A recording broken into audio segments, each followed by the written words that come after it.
el manual?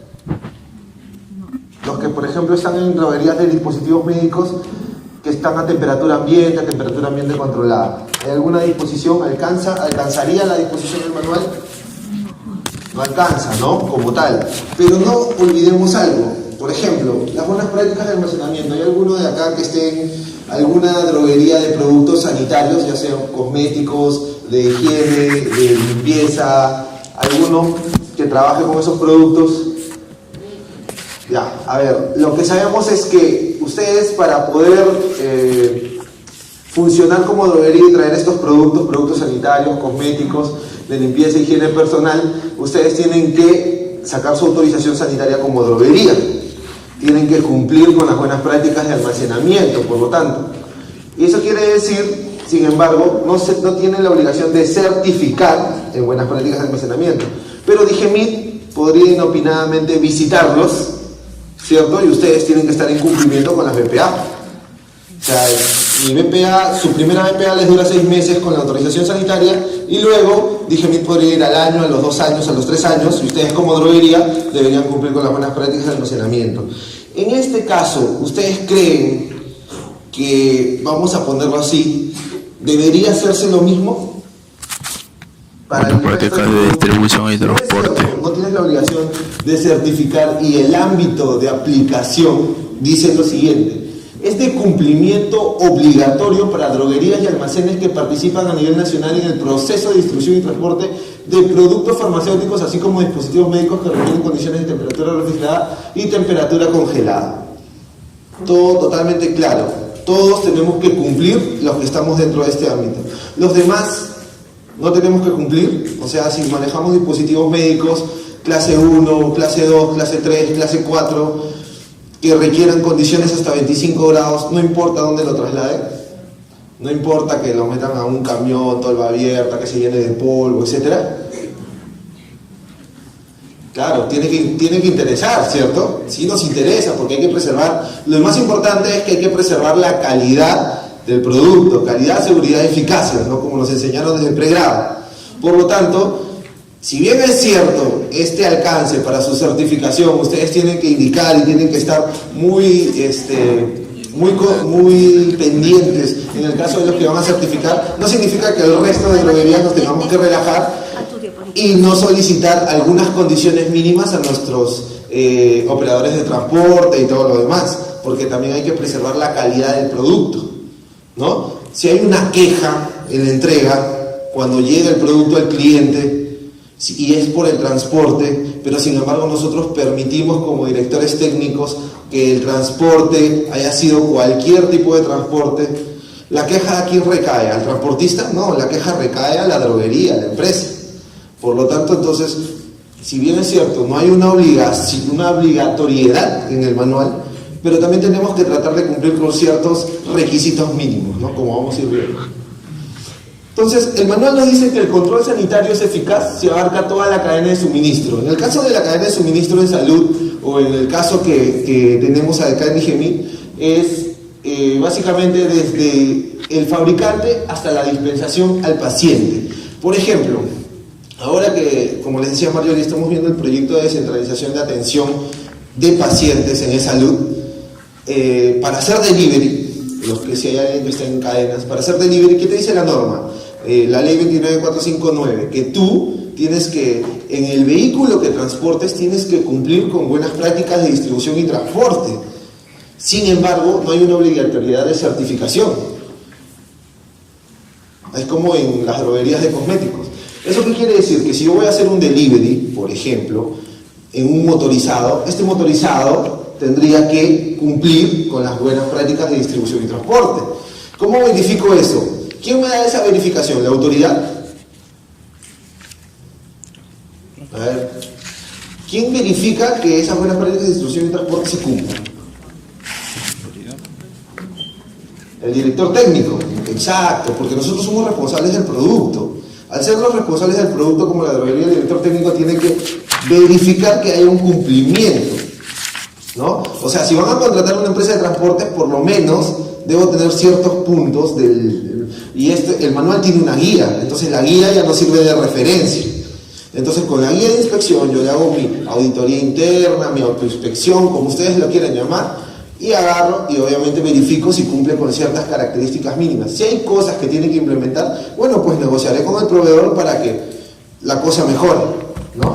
Entonces, en el delivery pasa lo mismo. O sea, la persona, el motorizado, esa cajuela donde llevan sus productos, tendría que tener ciertas condiciones. En primer lugar, que si se va a dedicar solamente a transportar productos farmacéuticos, tendría que transportar solamente eso, no va a estar transportando en la mañana productos farmacéuticos y en la noche pollito a la brasa, ¿no? Entonces, ahí tendríamos que tener ciertas características de cumplimiento, de verificar estos cumplimientos. Por ejemplo, en el tema para ver cuál es el alcance del manual, ¿no? ¿Cuál es el alcance del manual? Entonces, nosotros tenemos desde el fabricante. El fabricante va a enviar su producto por vía aérea, ¿no? Vamos a poner que en este caso es la distribución de vacunas de una empresa X. Vacunas generalmente se almacenan bajo ¿qué? Cadena de frío, ¿cierto? De 2 a 8.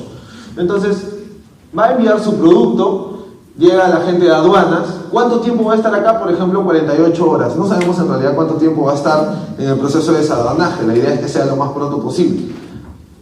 Pero yo tengo que, como característica crítica, que se tiene que mantener de 2 a 8. Por lo tanto, ¿en qué me envía este fabricante? ¿En qué me envía estos productos? En su embalaje calificado, ¿cierto? Su embalaje ya sea tecnopor, sea poliestireno extruido, sea una caja de poliuretano, e incluso algunos vienen en reefers climatizados. Perfecto, hasta ahí todos estamos bien. Luego, yo tengo que contratar vía terrestre para que llegue hasta mi almacén, ¿cierto? Entonces, vía terrestre llega a mi almacén, tengo que mantener las condiciones. En el almacén yo debo tener, según el manual de buenas prácticas de almacenamiento, debo tener ¿qué? Una cámara fría, una refrigeradora o cualquier otro equipo que me dé las condiciones. ¿Y cuáles son esas condiciones? Las que dice en el manual.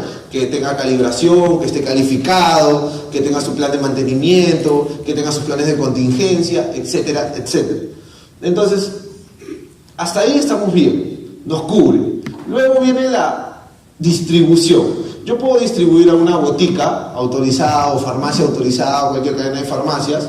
Puedo distribuirle, por ejemplo, en el caso de vacunas, a un centro de vacunación, a un distribuidor que sería otra droguería, ¿no? La droguería a las clínicas y finalmente al paciente. Dentro de la botica puede ir a los médicos y clínicas, al paciente.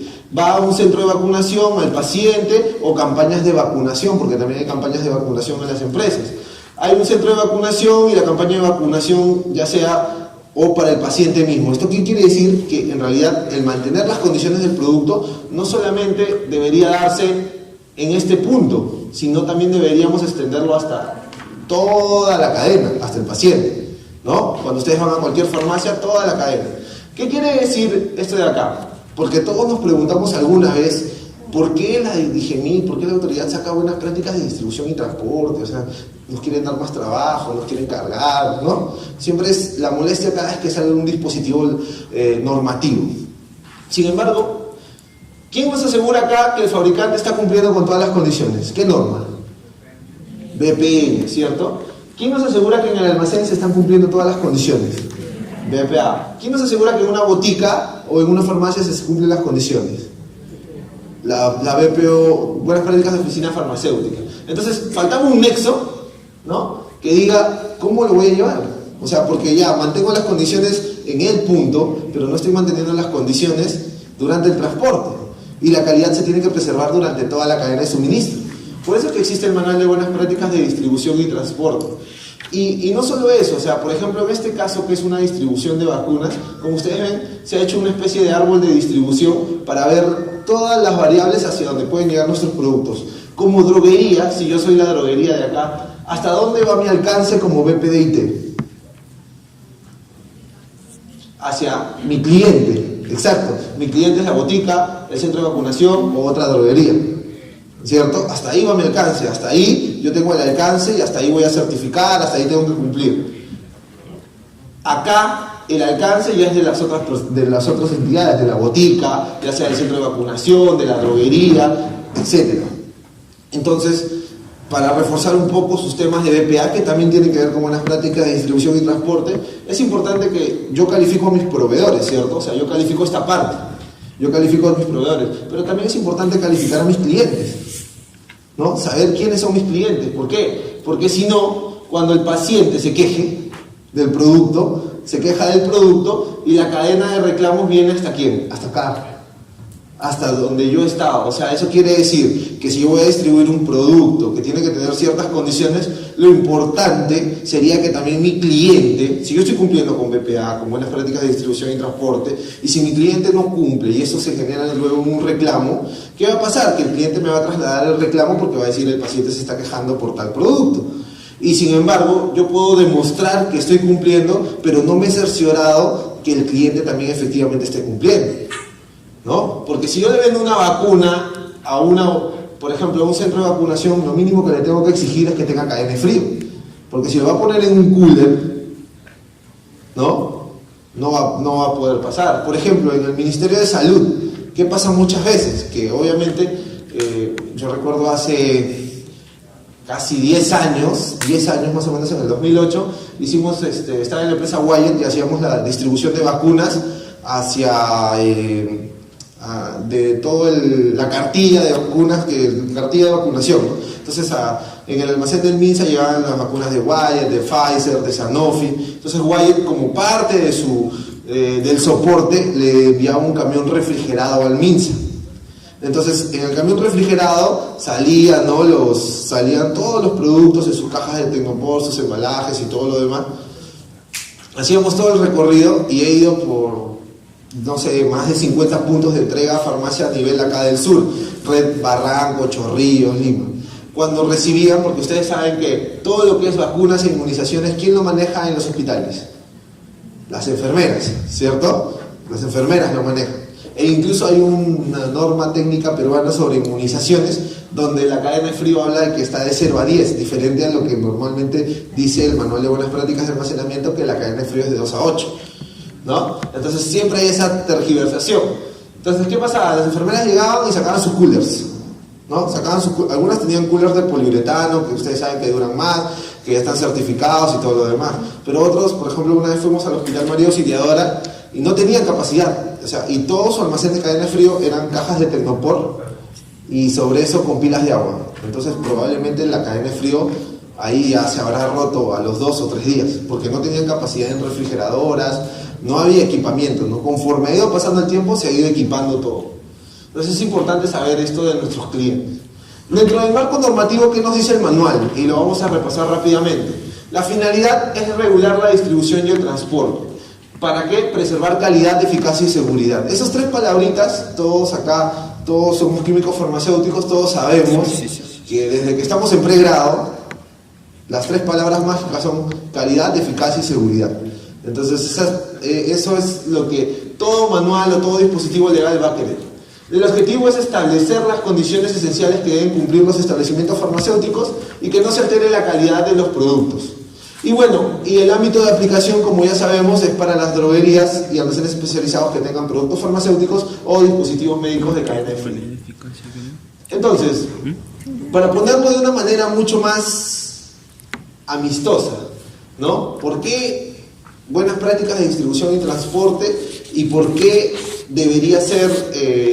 deberíamos cumplirlo y con qué finalidad existe? Vamos a cambiar el tema radicalmente. No vamos a pensar en nada de farma, vamos a pensar en cualquier otro tipo de producto.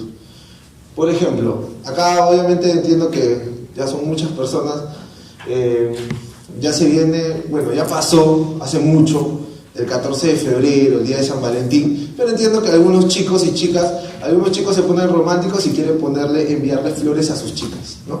Entonces lo primero que buscan es Rosatel, cualquier empresa, y dicen, quiero enviarle unas flores, ¿no?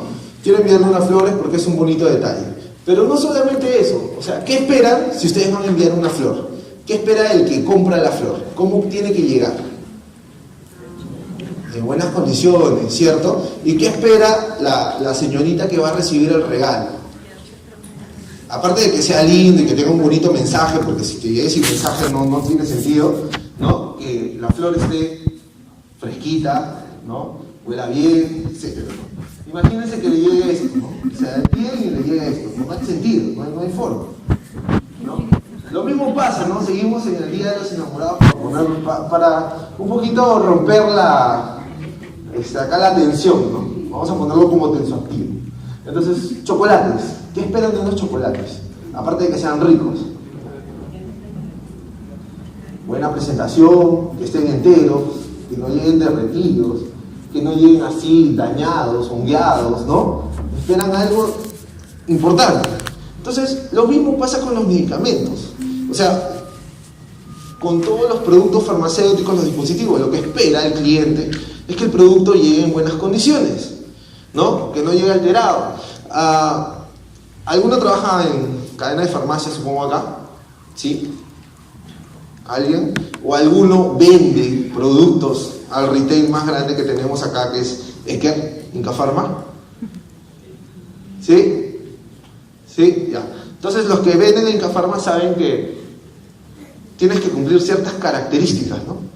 Primero, que si llega con un pequeño doblez el producto, no ingresa. Si llegas un minuto tarde de tu hora de destino, de tu hora de agenda, no ingresas, ¿no? Si es que tiene una pequeña doblada, una pequeña marquita, te hacen cambiar todo el producto. Entonces, eso es lo que exige el cliente. O sea, eso es lo que no se debe tener. Por ejemplo, en el seguro, en el salud, que lo administra Salud, ¿no? También les hacen muchos de estos trabas. En Química Suiza tienes que cumplir, en Jofar y en todos los operadores logísticos, generalmente hay de esto, ¿no? De que la persona que inspecciona es muy meticulosa al momento de inspeccionar los productos, ¿no? Entonces, es parte, lo que queremos es que con buenas prácticas de distribución y transporte el producto llegue bajo las condiciones exigidas por el cliente, bajo lo que nosotros queremos. En el caso de productos farmacéuticos, que lleguen sin defectos de calidad, que lleguen bajo las condiciones de temperatura, bajo las condiciones ambientales que corresponden, que no me vengan productos falsificados, otros lotes, ¿no? Que ese es un tema porque ahí depende obviamente cómo hacer el rastreo, la trazabilidad para esto. Entonces, ¿qué nos dice el manual con respecto a ciertos términos? Porque el manual dice, Manual de Buenas Prácticas de Distribución y Transporte, ¿ya? Sin embargo, nosotros en la vida diaria, ¿cómo entendemos distribución y cómo entendemos transporte? ¿Qué es para nosotros? Entonces vamos a remitirnos a lo que dice el manual en consideraciones generales, en definiciones. ¿Qué dice como distribución? Conjunto de operaciones. O sea, ya me está hablando de conjunto de operaciones. Operaciones, o sea, quiere decir que la distribución es un proceso, ¿cierto? Es un proceso donde consiste en el traslado y transporte de los productos hacia los establecimientos que los almacenan, dispensan o expenden, o en caso de venta a domicilio hacia el paciente o usuario. Eso es muy importante. Quiere decir que cuando tú haces un delivery, y ya para que ir diferenciando, o venta a domicilio, quiere decir que lo que haces es tú distribuir el producto, por ejemplo. Porque mucha gente dice, ¿y la dispensación dónde queda en el delivery? No, según términos, lo que hay es distribución. Y lo que debería haber luego es un seguimiento, ¿no? El seguimiento del paciente. Entonces, tenemos esto. Es un proceso, la distribución es un proceso. Entonces, ustedes en el mapeo o cuando han visto procesos, ¿qué componentes tiene que tener un proceso como tal? Exacto, ¿no? Tiene que tener sus elementos de entrada y sus elementos de salida, porque el proceso es un conjunto de actividades que van a transformar tus inputs en outputs, ¿no? Elementos de entrada en elementos de salida. ¿Qué quiere decir? Que yo voy a recibir como distribución algo y tengo que entregar, ¿no? Un producto. Voy a recibir una especie de insumos y voy a entregar un producto. En este caso, en la distribución, generalmente, ¿dónde comenzaría entonces, no? Yo, por ejemplo, para mí la distribución empieza en planificar la demanda. Esa es la idea, o es como yo lo veo. Pero ¿esto qué quiere decir? Que yo tengo que saber los consumos de mis clientes, tengo que saber cómo se van moviendo, y todo empieza con una orden de pedido, ¿no? Que es lo más fácil, porque para que tú puedas distribuir algún producto, alguien te tiene que solicitar el producto. Entonces, en esa solicitud, en ese orden de pedido, quiere decir una hoja simple que tenga orden de pedido, orden de venta, o solicitud de pedido, se transforma en una entrega de los productos como corresponde. ¿Y qué significa de productos como corresponde? Que si es que yo soy el titular del registro sanitario, tengo que enviarle todo el expediente de protocolo de análisis, del registro sanitario, la factura, la guía de remisión, etcétera, todos esos documentos que en BPA obviamente uno va revisando como parte del ingreso de productos. ¿Ya? Ahora, vamos a ver qué es embalaje según la norma. Embalaje ese es el grupo de elementos que forman parte del contenedor externo donde se colocan los productos terminados para que sean transportados, brindando protección y estabilidad térmica. ¿Ya? Estos elementos pueden ser cartón corrugado, poliestireno, cintas aislantes, entre otros. Ok, estabilidad térmica. Ya sabemos que el embalaje brinda protección, lo tenemos claro. Para los productos de cadena de frío también sabemos que brinda estabilidad térmica porque hay una configuración que uno tiene que realizar. Pero para los productos, por ejemplo, productos farmacéuticos de 15 a 25, ¿podría yo hacer una configuración de embalaje? ¿Podría darle estabilidad térmica? ¿Podría, cuando vemos embalaje, podría agarrar y medir el factor de protección del embalaje? ¿No? O sea, de que poder se puede hacer, de todo se puede hacer, obviamente. El detalle pasa porque generalmente nosotros en las empresas lo que hacemos es rehusar, ¿no? Rehusar los materiales de embalaje y tener todo este detalle por un tema también de costos. Pero eso no quita que haya una función en la cual nosotros como químicos farmacéuticos también participemos. En los laboratorios, ¿no? Yo estuve en un laboratorio al inicio de mi etapa de practicante, que era TEBA, ¿no? Y en ese tiempo era Medco, y recuerdo que, por ejemplo, había un área en control de calidad que se llamaba material de empaque, ¿cierto? Y en material de empaque todos los productos tenían un protocolo para que sean aprobados, o los materiales de empaque tenían un protocolo para ser aprobados. ¿Eso qué quiere decir? Que tenían una ficha técnica, tenían unas pautas para ir liberando el material de empaque. Así como liberan sus productos farmacéuticos, también se liberaba el material de empaque, porque se liberaba la materia prima. Eso pasa en los laboratorios. Ahora, ¿qué pasa en las droguerías? No, ¿sabes qué? Compro embalajes. Necesito cajas de cartón corrugado. Sí, las baratas, no importa. O necesito, ¿sabes qué? Necesito comprar Tecnopor porque necesito enviar los productos. ¿Ya? ¿Tienen alguna especificación? Hay algunos que sí, ¿no? Agarran y dicen, ¿sabes qué? Necesito Tecnopor, densidad de 25 kilogramos por metro cúbico, que tenga tales características, que me dé tanta capacidad de aislamiento, etc. Pero no estamos obligados a saber esto como en la formación como tal que hemos recibido. Pero sí es importante que si yo ya trabajo con un producto, como es el embalaje, sea de cartón corrugado, sea de poliestireno, quiere decir que yo ya vengo trabajando con este producto, con este proveedor, he calificado mis embalajes en base a este material. Quiere decir que lo mínimo que tendría que hacer yo o solicitarle al proveedor es que me dé una ficha de especificación técnica y que cada vez que compre material de embalaje yo lo libere, ¿no? Es la única manera en la cual yo me aseguro que efectivamente el producto o el material de embalaje que estoy comprando es el mismo y no va a alterar mis procesos que ya tengo establecidos, los procesos de calificación y todo lo demás.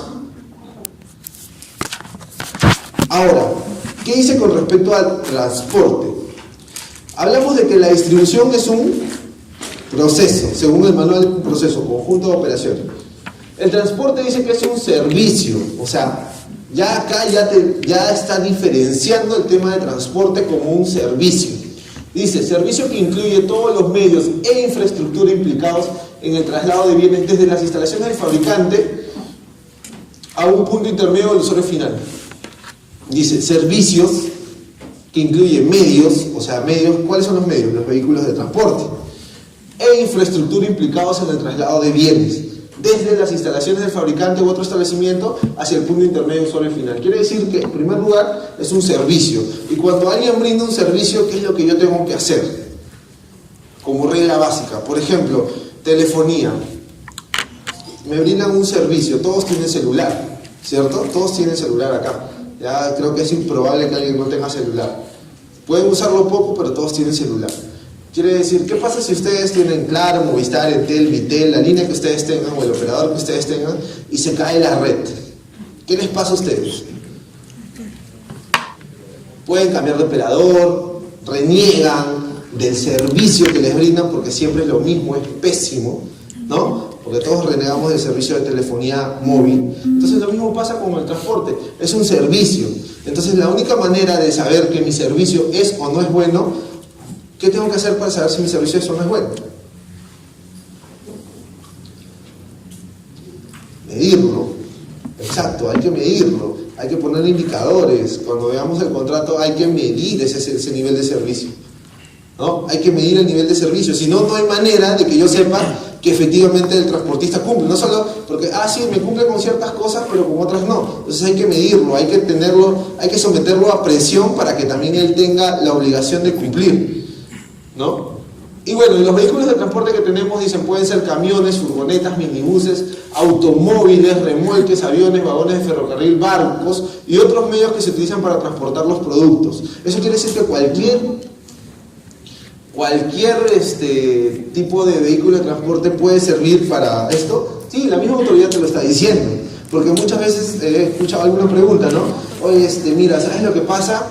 Yo tengo mi droguería, pero nosotros solamente trasladamos pedidos muy pequeños, me dicen, ¿no? O sea, es una caja de 40 por 40 y lo voy a llevar y como no necesitamos tener un vehículo porque contratar el servicio nos sale muy caro, yo lo llevo en mi automóvil.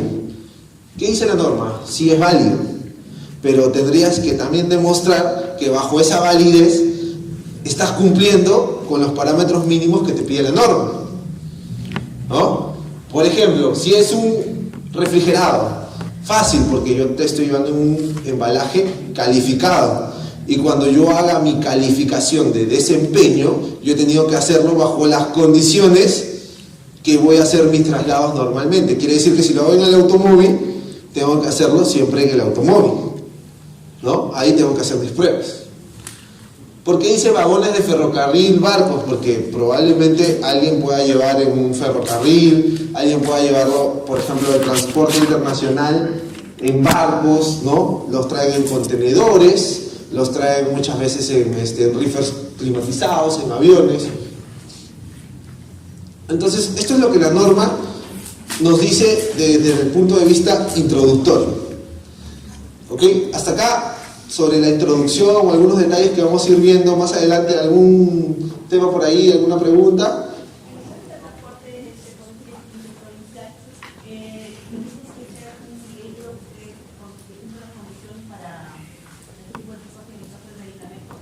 Ya, por ejemplo, ahí hay un detalle muy puntual, ¿no? Cuando se estuvo debatiendo el reglamento, porque seguro que escucharon que se quería cambiar algunos detalles, en la Cámara de Comercio se estuvo viendo detalles de cambios, ¿no? Entonces se hicieron unos niveles de riesgo, ¿ya? Se propuso unos niveles de riesgo.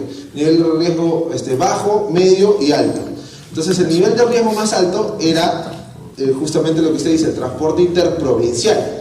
Porque, a ver, vamos a ponerlo así, si yo quiero controlar acá en Lima, es muy fácil, yo agarro, climatizo un vehículo y se acabó el problema. O contrato a alguien que tenga un vehículo climatizado y ya voy a cumplir con muchas de las cosas que el manual me va a pedir, ¿no? Y voy a ir verificando siempre con mi guía de inspección. En el caso de transporte interprovincial ya la estrategia cambia. ¿Por qué? Porque tú puedes tener una empresa que la calificas bien, pero igual esta empresa subcontrata, ¿no? El servicio, no sé, a Cruz del Sur, no sé, SIVA, Oltursa y todo lo demás. Y generalmente hay detalles y detalles, porque depende de la carga.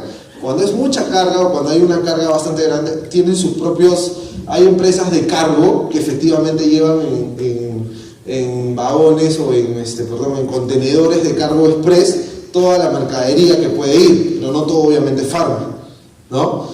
Y generalmente cuando es muy poco, lo terminan llevando en el transporte comercial, en las bodegas que ya se conocen, ¿no? Porque si estoy llevando una cajita, entonces es algo que desde el punto de vista de impacto se tiene que tener en cuenta. O sea, el transporte interprovincial, mientras tú hayas hecho o hayas validado todo ese tramo que siempre recorre tu producto, tú estás demostrando que si las condiciones se están cumpliendo o no se están cumpliendo.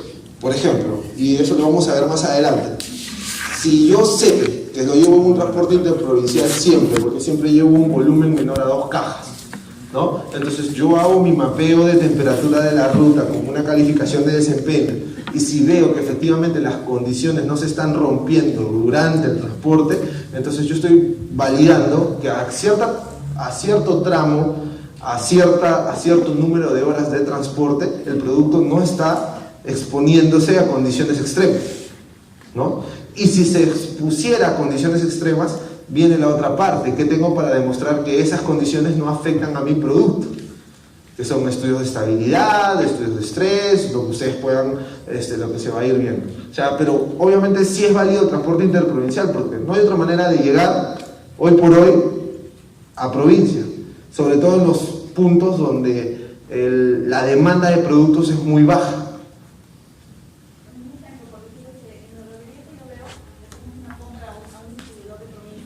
¿Ya?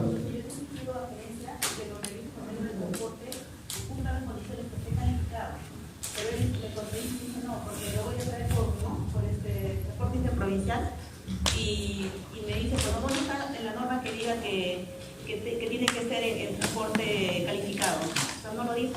No, es que no lo dice. O sea, la norma tiene que ser clara, ¿no? Te deja abierto este detalle y te habla justamente de que tú puedes transportarlo en todo este tipo de vehículos.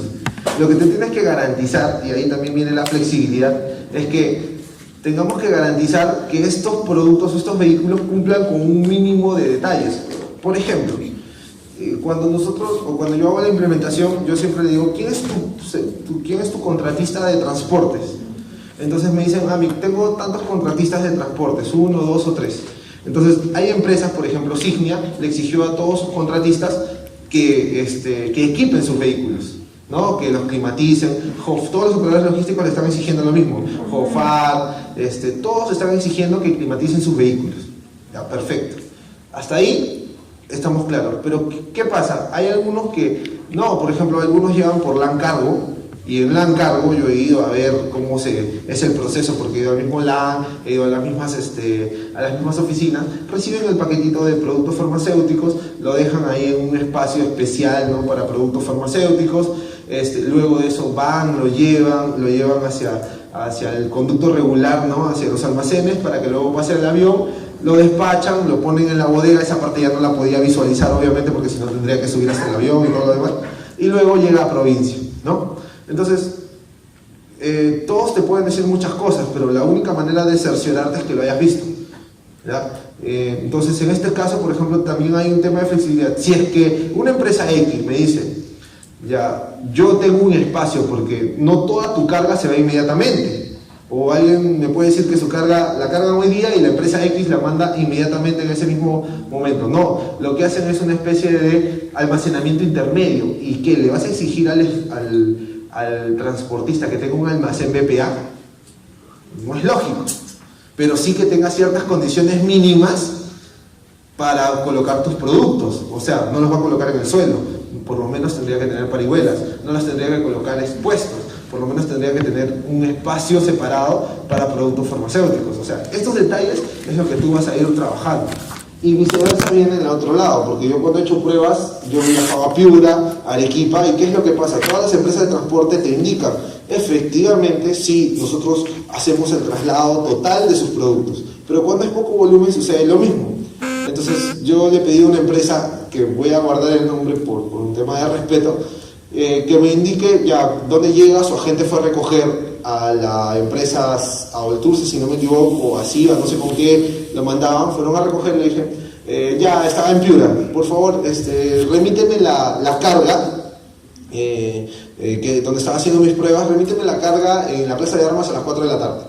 Ya, fui a las 4 de la tarde y llegó en un taxi X, lleno de cajas, todas las cajas estaban y me dice, ya, ahí está. ¿A qué hora lo has recogido? Le pregunto. A las 3. Perfecto. Y ahorita vas a ir a entregar porque quisiera acompañarte a hacer una entrega a los hospitales. No, lo que pasa es que el día de hoy y mañana lo han declarado feriado a nivel regional. y los hospitales nacionales no van a atender. ¿Y qué vas a hacer con la carga? Era jueves, o sea, quiere decir que jueves y viernes no iba a entregar, sábado y domingo no trabajan, ¿ya? Entonces se tenía que quedar hasta el lunes. ¿Y qué vas a hacer con la carga? Le digo. Bueno, la voy a guardar en mi casa. No sé dónde vivía, y estamos en Piura, ¿no? En Piura llegamos a 30, yo ese rato estábamos en 32 grados, 33 grados, y cuando los sensores llegaron hasta 36, creo. Entonces, es ahí donde justamente tú te pones a pensar, el sistema de transporte, como tal, al menos como realidad nacional, a nivel de Lima puedes controlarlo, pero hacia afuera no hay un control específico, por lo tanto tienes que buscar las maneras de lo que te digo. Primero, tendrías que saber cuáles son las condiciones extremas, y el manual, conforme vayas avanzando, hay una parte que te dice que tendrías que saber cuáles son las condiciones extremas que tu producto puede soportar, y eso lo vas a ir visualizando con estudios de estabilidad, con detalle. Lo que sí tienes que hacer, como todo sistema de gestión, es buscar minimizar, ¿no?, las desviaciones. Entonces buscar hacer tu plan de acciones correctivas y preventivas conforme en la práctica vayas viendo qué puede ir pasando. O sea, yo sé que la estrategia acá a nivel nacional, cada uno tira agua para su molino, pero yo hablaba en algún momento con una empresa grande que les hicimos la implementación, le dije, pero ¿por qué no consolidan carga entre varios? O sea, ¿no es más fácil que consoliden carga entre varias empresas con un solo operador de transporte, y este operador de transporte sí tenga un vehículo adecuado para llevar los productos hasta el punto? Sí, pero cada uno tiene la necesidad de entregar en las fechas que tiene, ¿no? Hasta realizar una consolidación de carga puede pasar, no sé, 2 semanas y llenar un camión de 2 toneladas o de 5 toneladas. Entonces, estos detalles se tienen que ir trabajando. Pero lo que tú indicas es cierto, o sea, tú le puedes exigir, pero no está escrito en la norma, y lo segundo es que no hay alguien que te lo vaya a cumplir. Y si te lo van a cumplir, te van a decir, perfecto, te lo cumplo, pero probablemente el costo de todo lo que te van a hacer va a ser mucho más caro del costo que el producto va a tener con cualquier cliente. Y mucho, mucho más caro, o sea, estamos hablando de 5, 6, 7, hasta 10 veces más, ¿no? O sea, eso sí puede pasar. Entonces hay que ir equilibrando. Por eso es que ahora en las certificaciones de buenas prácticas de distribución y transporte, la autoridad, si alguno hay acá que haya certificado, ha escuchado las certificaciones, la autoridad está siendo muy condescendiente con estos detalles. O sea, tienes que cumplir ciertos puntos, pero por ejemplo en el tema provincias están siendo muy delicados, ¿no? Están siendo muy delicados con los transportes a provincia. Porque no creo que nadie se crea, todos los que conocemos acá, no creo que nadie se crea el speech de que no, yo tengo mi camión acondicionado y con eso también voy a provincias. No creo que nadie se crea eso, ¿no? Si tengo que ir a 24 departamentos, si fuera mi foco 24 departamentos, no voy a llegar a, no sé, a Iquitos, no voy a llegar con una carga grande. No hay una demanda tan grande. Huancavelica no tiene una demanda tan grande. O sea, es poco probable que llegues a consolidar una carga para un camión entero. Es poco probable. Entonces, es un tema de sentido común más que todo, ¿no? ¿Seguimos? ¿Sí? Ya. Bueno, el manual nos habla de ciertos capítulos. Vamos a empezar con el sistema de aseguramiento de la calidad. ¿Qué nos dice? Los establecimientos que realizan la distribución y transporte de los productos deben contar con una política de calidad y directivas aprobadas por la máxima autoridad del establecimiento farmacéutico. Ahora, con una política de aseguramiento de la calidad. Todos sabemos que ya la mayoría ha implementado buenas prácticas de almacenamiento. Entonces, si tienen que implementar buenas prácticas de distribución y transporte, habrá que hacer mucho cambio en nuestro sistema de gestión de calidad. No, o sea, porque ya tenemos los documentos base. Porque si tienes un procedimiento de elaboración y todo lo demás, que es lo mismo que va a decir acá, tú tienes que basarte en eso e ir mejorando algunos detalles. Tienes que cambiar los alcances, por ejemplo, porque ya hay una norma, la base legal, porque hay una norma establecida y todo lo demás. Por ejemplo, para política de calidad, ¿qué se tiene en cuenta en una política de calidad, ¿no? Y esto es más que todo por conocimientos del sistema de gestión de calidad ISO. ¿Qué te dice? Que una política de calidad tiene que tener compromisos con la mejora continua, el cumplimiento de requisitos y conseguir la satisfacción del cliente. Por eso que cuando ustedes llegan a cualquier empresa y ven política de calidad, dice nuestra empresa se compromete con la satisfacción de nuestros clientes y el cumplimiento de sus requisitos en búsqueda de la mejora continua. Y más o menos el speech es muy parecido y luego le ponen una serie de puntos que son los objetivos de calidad que ellos van cumpliendo, ¿no? Pero más o menos va por ahí. Ahora, los compromisos deben adaptarse a la realidad de la organización, comentar proyectos propios de su actividad. O sea, cada vez que ustedes hagan un manual de calidad y todo lo demás, porque es muy común también, no pasa, ¿no? Yo, por ejemplo, que implemento, agarro y me dice, ya, la parte de procedimiento, no, pero eso es fácil, tú ya lo tienes, me dicen. No, es que no es que ya lo tengo, porque ya sí, tengo el modelo, pero cada droguería es diferente. O sea, yo he implementado droguerías, por ejemplo, que manejan implantes quirúrgicos, o sea, los que tienen dispositivos médicos tipo 4 ácido hialurónico. Ya, y no solamente es esa parte, porque si hay alguno que trabaja con implantes o con ácido hialurónico sabe que hay una parte en el reglamento de control y vigilancia sanitaria que te dice que tú tienes que tener una tarjeta de implante que tendría que ser llenada por el médico tratante. Entonces, pero esos son detalles que no te lo dice la norma, sino que has tenido que leer todas las normas para poder implementar y decir, cada salida va a tener que agarrar y salir con una tarjeta de implante y cómo se viene haciendo. En el caso de equipos médicos, equipos biomédicos, ¿no? Los equipos biomédicos que se dan en sesión de uso, por ejemplo, eso no está estipulado en ninguna norma. Si alguien trabaja con equipos médicos, sabe que hay equipos que se dan en sesión de uso. Entonces, los equipos en sesión de uso, por ejemplo, trabajan con fluidos biológicos. Entonces, un producto que ha trabajado con fluido biológico puede volver a ingresar a la droguería cuando se devuelve y acaba su plazo. Ya hay un tema de contaminación cruzada ahí. Entonces, todos estos, por ejemplo, Roche, Metson y otros, tienen talleres técnicos que no están estipulados en la norma tampoco, pero todos tienen sus talleres para que les hagan la calibración a los equipos, les hagan la revisión. Entonces hay que mapear eso, ¿para qué? Para que dentro del procedimiento también esté, porque si no es muy fácil pues implementar una droguería, ¿no? O sea, sí, copia los procedimientos y no pasa nada. O agarran y adaptan a su realidad un sistema de gestión de calidad que no corresponde. Yo, por ejemplo, cuando les decía, estaba en Wyatt, Wyatt era un monstruo de gestión de calidad, tenía una persona que solamente se encargaba de hacer control de cambios, ¿no? A nivel de Perú, tenía algo de más de 80 procedimientos, ¿ya? O sea, se imaginen, y esta persona controlaba la región, Perú, Colombia, Ecuador, Bolivia. Entonces, más de 80 procedimientos. El procedimiento por ejemplo, de acciones correctivas, es un procedimiento, creo que era de 45 hojas, y el flujo de trabajo era un formato que te llevaba a hacerlo un buen rato, ¿no? Te llevaba a hacerlo por lo menos un día, porque eran como 6 pestañas que tenías que trabajar. En el caso de Teva, por ejemplo, teníamos un formato de fuera de especificación, que cada vez que había una desviación tenías que hacerlo. Y tenías que hacer tu Chicago, tenías que hacer todas tus herramientas de calidad para llegar a cuál es la conclusión, ¿no? Entonces, esos detalles en una droguería pequeña, tampoco hay que ser tan papistas, ¿no? O sea, no vamos a llegar a ese nivel de detalle. O sea, hay que ir adaptando las cosas conforme se van haciendo. En una organización más grande las cosas van cambiando, definitivamente. ¿Qué nos dice el aseguramiento de la calidad? Que los productos sean de la calidad requerida para la que están destinados. Las operaciones deben estar especificadas por escrito. Ya, ¿esto cómo se llama? Hacer procedimientos. Esto lo han hecho en BPA.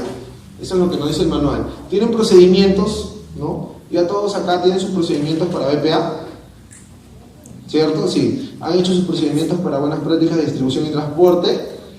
Y ahora dicen, ¿pero qué tengo que hacer? Porque esa es la pregunta, ¿no? ¿Qué tengo que hacer? En realidad no hay una ciencia para decir, como en BPA, que sí te dicen, ¿no? Tienes cuarentena, evolución, toda una serie de cosas que tú sabes que tienes que implementar ciertos procedimientos, porque hasta la guía de inspección te dice, tiene el procedimiento para el manejo del control de inventarios. Ya tú sabes, sí, tengo que tener un procedimiento para inventarios. Tienes un procedimiento para ver cuando hay desviaciones. Tengo que tener un procedimiento de desviaciones. Un procedimiento para las devoluciones y todo lo demás. El manual de BPA es así de clarísimo. El manual de BPIT no te dice nada sobre procedimientos, si ustedes han leído, o de que te salgan por ahí una preguntita que yo tengo que tener un procedimiento. Lo único que te habla solo es del procedimiento de desviaciones, ¿no? De desviaciones de temperatura. Pero de ahí no te da una idea de qué puedes hacer. Ya bueno, pues vamos viendo qué podemos hacer. ¿Qué podemos hacer? Yo en realidad no soy de agarrar y de llenarle de procedimientos a las personas. Generalmente modifico los procedimientos que tienen para hacerlo más específico. Porque antes tu procedimiento en BPA de transporte y embalaje que decía, bueno, el producto se entrega al transportista, el transportista revisa, firma la guía de remisión, carga en el vehículo, se entrega y bla, bla, bla, y se acabó, ¿no? Entonces eso de ahí sí tienes que hacerlo más detallado. O sea, hay que ver qué detalles hay, si hay un control de inspección vehicular, si hay un detalle de cómo se va a hacer la liquidación documentaria, cómo se van a manejar las incidencias.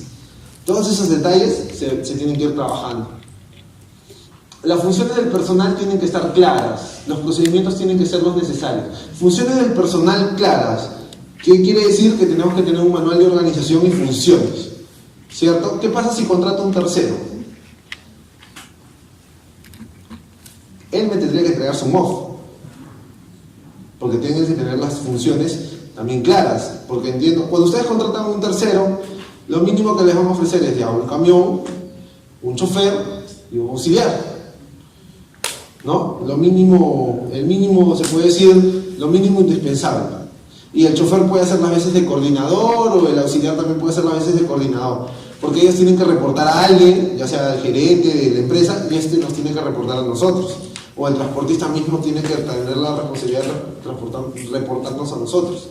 Entonces este personal, ya acá cambia la cosa, porque antes te ponías operario de transporte, acá sería bueno especificar, ¿no? Si tengo un chofer, ¿a qué se va a dedicar el chofer? ¿Qué perfil tiene que tener? No sé, tipo de licencia, detalles así muy puntuales, ¿no? El récord de faltas, etcétera, como ustedes lo quieren llamar. Si es un auxiliar, ¿qué datos tienen que tener? ¿No? ¿Qué es lo que, si tienen que tener alguna capacitación específica, esas capacitaciones ustedes las darán y todo lo demás. Los procedimientos tienen que ser procedimientos necesarios, como ya les dije. O sea, ya la mayoría tiene sus procedimientos, hay que tratar de ir puliendo cada uno de esos procedimientos. Te habla de que hay que tener autoinspecciones. Ya, esta parte es la que les decía que hay que ser más específicos. Autoinspecciones. ¿Cómo vamos a hacer esto? Si yo tengo contrato con una empresa de transportes, tendría que hacerle una autoinspección a mí mismo, pero también tendría que hacer una inspección a la empresa de transportes, ¿no? Por ejemplo, cuando ustedes en BPA hablan de calificación de proveedores, ¿cómo califican a un proveedor generalmente? Claro, ese es el resultado, pero ¿cómo sería el proceso de calificarlo? ¿Qué hacen? Le piden una serie de requisitos, ¿cierto? O sea, por ejemplo, cuando estaba en IPC haciendo trabajos, nosotros trabajamos con Química Suiza, con Grunenthal, con Teva, entonces siempre recibíamos con BOMI y recibíamos auditorías regionales. Y las auditorías nos pedían una serie de requisitos, por ejemplo, para el tema de mapeos, para el tema de calibraciones, para todo lo demás. Entonces lo mismo, si ustedes van a trabajar con un proveedor X, ¿no? Empresa de transportes Pepito, a la empresa de transportes Pepito hay que hacerle un checklist. Incluso sería mejor hacerlo antes de contratar, ¿no? A todas tus opciones válidas, si tienes 3 opciones, para ver quién tiene mayor nivel de cumplimiento. Y sobre eso verlo. Porque ustedes saben que para contratar una empresa pesan muchas cosas. Debería pesar la parte técnica, cumplimiento, pero también pesa el tema del precio, ¿no? Pesa el tema de, por ejemplo, la antigüedad de los vehículos, ¿no? Todos esos detalles. Entonces, los documentos aprobados deben estar disponibles. Ya, los documentos aprobados tienen que estar disponibles. ¿Qué nos quiere decir esto? Que cada vez que alguien les pida la información, tiene que estar ahí. Esto lo hacen en BPA, es lo mismo en BPDT. Los procesos tienen que ser trazables. Hay algunos que, por ejemplo, yo he visto algunas personas que ponen un procedimiento de trazabilidad o algo así, ¿no? Yo no soy partidario de eso. ¿Por qué? Porque, ¿qué es la trazabilidad en sí? Todos sabemos qué es la trazabilidad. ¿Cómo? Seguimiento, ¿cierto? La trazabilidad es como cuando tú caminas es como yo digo, caminar sobre la arena mojada. Siempre vas a dejar huellas. Eso es lo que tiene que tener un producto farmacéutico. Cualquier lote del producto, cualquier detalle del producto tiene que tener huellas en todos los procesos que haya. Entonces, vamos a ubicarnos desde el almacén. Tenemos recepción. Entonces, en recepción va a entrar el producto. ¿Con qué entra el producto? Con una guía, con una orden de compra, entonces eso de ahí me va guardando la trazabilidad de que hay un ingreso. Voy más allá, esa es recepción. ¿Qué tengo que hacer yo según BPA en recepción? Tener un acta de recepción, ¿cierto? Te dice el manual, un acta de recepción. Luego de eso va a pasar a mi área de cuarentena. En cuarentena, ¿qué tengo que hacer yo? La evaluación organoléctrica a través de un acta de muestreo o mi ficha de inspección organoléctrica, y sobre eso libero el producto, ¿cierto? Cuando libero el producto y pasa a la zona de aprobados, ¿cómo sé yo que el producto está en la zona de aprobados? Si tengo un sistema, sé que está en la zona de aprobados, sé que está ahí. Y si no tengo un sistema, ¿qué puedo tener? ¿Cómo sé cuál es mi existencia de ese producto, qué lote es, etcétera? Un CARDEX, un BINCAR, ¿cierto? Entonces se dan cuenta, se va armando una trazabilidad. Luego, cuando alguien me pide, ¿quieren vender ese producto? ¿No? Y que me van a generar una orden de pedido, ya sea un correo, sea un formato, lo que sea, yo ya sé que voy a necesitar ese pedido. Y yo tendría que sacar el producto por FEFO, o por FIFO, o por lo que yo determine, ¿cierto? Luego voy a hacer el picking de ese pedido. ¿Con qué lo hago? Debo hacerlo con una hoja que me indique qué producto, qué cantidad, qué lote, qué vencimiento es, ¿no? Lo tengo trazado. Luego lo voy a poner al área de despacho. Ya, ¿qué tengo que hacer? Tengo que rotular el producto, tengo que rotular el cliente, ¿no? Tengo que tener ahí su etiqueta de despacho y tengo que tener una guía de remisión donde esté lo que yo voy a despachar. Luego le entrego al transportista. Le entrego así solamente porque ya sabes que llévatelo, ¿no? Le entregas la guía, ya, pero la guía tiene que haber un control, ¿no? Por ejemplo, dependiendo del caso, o sea, y dependiendo del volumen de la operación, algunos ponen un control de despacho. Es que es algo que no se puede determinar, decir siempre tienes que tener un control de despacho, porque eso depende de cuál sea el volumen de las operaciones, ¿no? ¿Por qué ponen un control de despacho? Porque muchas veces cuando el almacén es muy grande o cuando hay que ir a diferentes puntos, el producto se termina yendo un producto por otro a otro lugar, o termina pasando que te terminas olvidando de llevar una caja, ¿no? Y cuando tú sabes que salieron 7 bultos, por decirlo así, 7 paquetes, y estás llevando solamente 6, entonces puedes implementar un control de despacho. ¿Ya? Es una manera de poder. Se lleva el transportista aparte de la guía de remisión tiene su guía de transportista, ¿no? Donde indica las guías de remisión que se está llevando. Llega el cliente ¿qué hace? ¿Cómo sabes que es correcto o te tiene que firmar la veracidad de lo que está recibiendo? ¿Cierto? Es más, hay guías de remisión donde le ponen un ítem para observación, para que él diga si está conforme o no está conforme, qué está recibiendo. Por ejemplo, en el caso de nosotros, lo que yo siempre he trabajado, trabajo un formato de incidencias, donde el cliente llena las incidencias que tiene. O sea, si hay faltantes, sobrantes, devoluciones, productos de baja calidad, etcétera, etcétera. Y en otros casos, por ejemplo, si es productos a temperatura, productos termosensibles, le llamamos un formato de registro de temperatura, donde tienen el registro en el cual sale el número de termodinómetro que se está yendo, el número de controlador, su número de serie, la hora en que sale, le ponemos la temperatura en la que sale y el cliente llena la temperatura a la que llega. Si por ejemplo está fuera de 2 a 8, obviamente ya genera un reclamo, ¿no? Entonces, pero son maneras que uno puede ir trabajando. Entonces, todas esas cositas, para un producto, ¿cómo se llama? Trazabilidad. Entonces, tener un procedimiento específico, no, porque todos los procedimientos van a derivar en formatos y en controles. Esos controles son los que me dan esa trazabilidad. Luego, ¿qué más tenemos que tener? Contratos con empresas autorizadas. Esto, por ejemplo, es algo puntual. ¿Qué son empresas autorizadas? Para yo decir que una empresa de transporte es una empresa autorizada. DIGEMIT no tiene jurisdicción sobre las empresas de transporte. No hay jurisdicción. O sea, no es que una empresa... Porque siempre había este detalle que me preguntaban, ¿la empresa de transporte tiene que certificar? Que si alguien por ahí tiene la pregunta y no la ha hecho, no, pues la empresa de transporte no certifica. La norma es clara, quien certifica es la droguería. Y tú, e importa con quién contrates, en realidad no debería importar, porque si tú cumples con tus buenas prácticas de distribución y transporte, quiere decir que es como un sistema de gestión de calidad ISO. Si tú cumples con ISO, ¿no? O si tú certificas en ISO, quiere decir que estás cumpliendo con los procedimientos que tú indicas. Por lo tanto, si yo cumplo con BPA o con BPIT, también debería darse de la misma manera, ¿no? Yo tengo mis buenas prácticas de distribución y transporte, estoy certificado como droguería Jorge, certificado en buenas prácticas de distribución y transporte. Eso quiere decir que si yo contrato a una empresa hoy, perfecto, o sea, la empresa de transportes tiene que cumplir mis estándares, porque yo estoy certificado, ¿no? Yo estoy certificado, la empresa tiene que cumplir mis estándares. No es que la empresa tiene que certificar. Y es más, o sea, por ejemplo, yo he trabajado con 2 empresas de transportes a las cuales he hecho servicios y ellos con lo que hacen están pasando en JUFAR, están pasando en INSOL, están pasando en SPC, que es otro operador logístico, y todo lo demás.